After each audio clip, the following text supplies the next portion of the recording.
Alright guys, so last video we kind of went over, what the right things to do are if, you're maintaining an M5, F10 specifically. Couple modifications that I think suit this car well. Now we're going to get into why the F10 M5 is the best M5 generation. First things first, I think in my opinion the F10 M5 is the best looking M5. The chassis is timeless.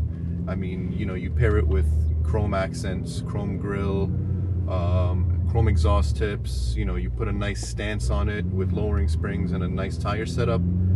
The car just sits so nice. You wouldn't be able to tell it's a 2013. We're in 2026 now, and all these cars look so modern, all this tech, but for some reason the F10 M5 still somehow keeps up with the new generation. Second thing that kind of makes me love the F10 over every other generation is obviously you have a dual clutch transmission, genuine rear wheel drive. Don't get me wrong, the F90s, they're sick, right? You got all wheel drive, you can switch in the menu between all wheel drive, rear wheel drive. It looks a little more modern. In my opinion, I just think that the F10 sticks to its true, BMW M Motorsports heritage, true rear-wheel drive. The dual clutch, it snaps you back in your seat. Just listen to this. I don't think it gets much better than that. Just overall, I think like F90s got so much hype. F10s are like the forgotten five. You for 30K, you get an almost 600 horsepower, fully loaded executive package, Bang & Olufsen sound system. Yes, in the F90s, you could get, I believe it's Burmeister premium sound system. But this car for a 2013 was just way ahead of its time. The ZF transmission in the F90s are sick. They're capable. They work great. I guess only downside I would say about the DCT is like you can't really do standstill burnouts. With the F90s, you can do standstill burnouts, you can do, drifts, whatever. But holy fuck, man. Now I would try to compare this to maybe E39. I'm not even gonna get into the G90s. Dude, the shit, fuck me, man. It's like a vacuum, dude. What the hell, dude? I don't care if it's hybrid. I don't care if it makes 700. The whole point of the M5 is having a big sedan, right? That doesn't feel like a big sedan. Unfortunately, from all the reviews and everything I've seen online about the G90, obviously the G99 wagon, it just is too. It doesn't feel like a real M car. That's the whole point of an M car, is to feel a little special. So that's my take on the G90. You can fucking hate it or you can agree with it. Now we got the NYPD right here next to me. Should we see how they like the S63? These guys, man, you can't have shit in New York now, by the way. If you have fucking tints now, you're about to start getting points for this shit, man. That's sick. All right, we got away from those jackasses. Let's get a little pull here, baby.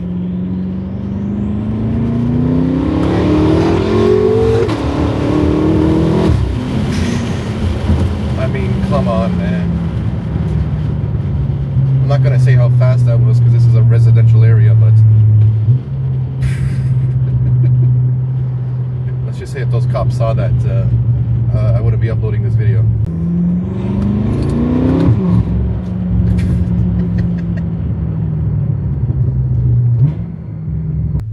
Alright, now let's talk about the things I absolutely love about this car. Now, I was mentioning before how the DCT was extremely jerky at first, yada yada yada. First time experience driving the car, of course it's going to be a little weird, but I absolutely love the dual clutch. It shifts like lightning speed. It shoots fat like upshifts every time. If you hit it on the right spot, it sounds mental. Obviously, I love how this thing sounds.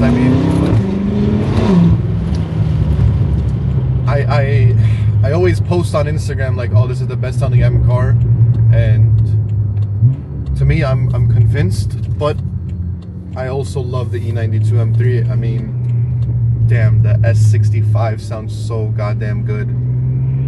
So I'm really torn on the fence. But since I do have this car, I'm gonna say that this is the best sounding M motor. I mean, turbo spool, twin turbo V8. The thing, I love that the car came rear-wheel drive from factory. It gives it so much more character, way more fun.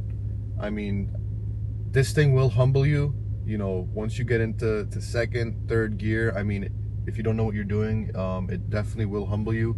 I mean, this thing will just spin till fourth, fifth gear, and especially wet conditions, dry conditions too. You know, if you're sending it hard enough, you'll get it to spin into fourth. You know, you do need a proper tire setup, but I love how this car drives. I love the EDC suspension settings. I mean, all these M cars have it, but the fact that it came, you know, in a big family sedan, a grocery getter, as some might say.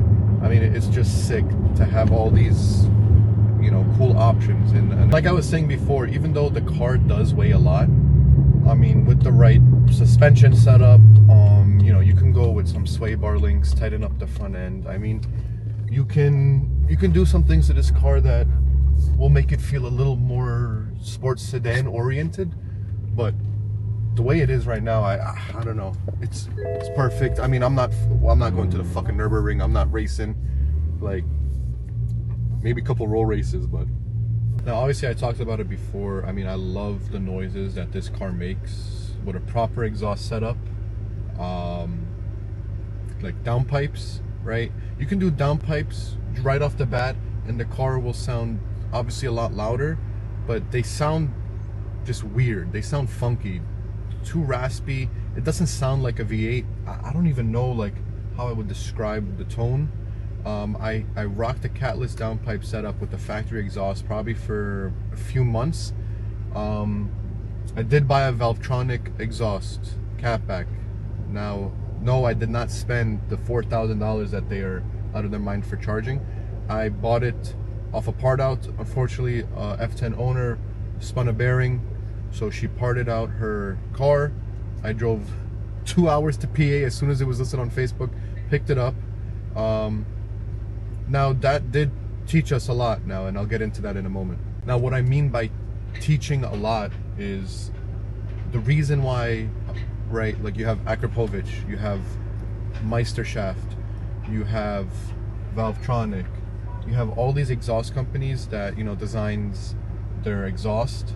And the reason why they sound so good is because, obviously, one, it's getting rid of the resonators, but not only that, after the resonators, it goes into a true X-pipe design. I mean, you've probably seen photos, and I'll put a photo up right now of the stock X-pipe on this car. I don't even think it's a real X-pipe, and even if it is, there's like these big bends in it that are restricting the airflow crazy. So the true honest remedy for this car, without having to spend $4,000 on a full system, you go down pipes, you buy an X-pipe. I mean, we have them at meccaus.com. You could check it out. Link will be in the description. I mean, basically, we copied all the measurements from the factory X-pipe, put it into a full 3-inch X-pipe, expanded tips, so it slips over the stock system. All you got to do is cut. And if you have these very specific exhaust clamps, there is space to use exhaust clamps. Now, most of our customers have welded. You don't have to worry about anything coming loose. You know, you go to a good exhaust shop, they'll take care of it. But you can theoretically, and if you're handy with it, you can use clamps. Now, speaking about the X-pipe, you can keep the factory muffler paired with downpipes and the X-pipe. Like I said, it's a non-resonated X-pipe with a longer design, so it gives you that deeper desired V8 tone that just with downpipes these cars just don't have. And yeah, like I said, with the factory muffler still on there, you can use, you know, your M1 button, so when you go into full sport, the valves will open, and when you're in comfort, obviously the valves will be closed. or you can go ahead and go with aftermarket muffler as well, or just straight up a muffler delete. I know a lot of our customers have that setup right now. You've probably seen a red one. Shout out to my boy M5 Sandy. He was our first customer that actually, you know, believed in Mecca, and he bought the X pipe. He tested it for us. He did, you know, basically he took the risk and tested fitment for us. He gave us some feedback, adjusted a little bit of things here and there, but he's been rocking that setup for the past year. No complaints. He's been getting compliments here and there. Yeah, so X pipe is definitely the way to go, especially, dude, I mean, these are 10, 13-year-old cars. No one's gonna be able to justify spending $5,000 unless you're goddamn Jeff Bezos, all right? Now, for good time's sake here, we're gonna get a nice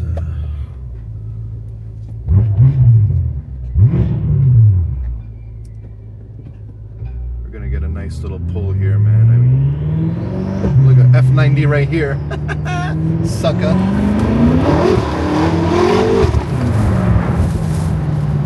Holy shit. See, like right there, that was third into fourth spinning. I mean, this will put some hair on your balls for sure.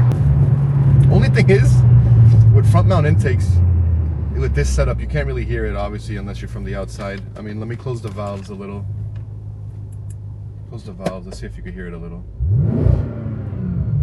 You can kind of hear the intakes.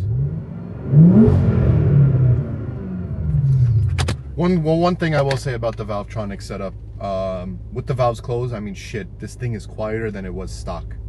Even with downpipes, catless, I mean, this thing is quiet with the valves closed. I mean, let's give a little listen.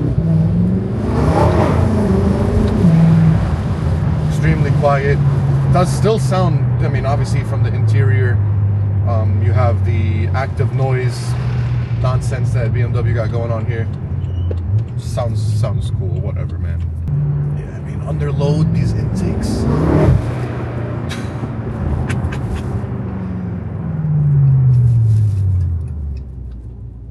And yes, just before any of these guys, yo, is your oil up to operating temp? Yes, buddy.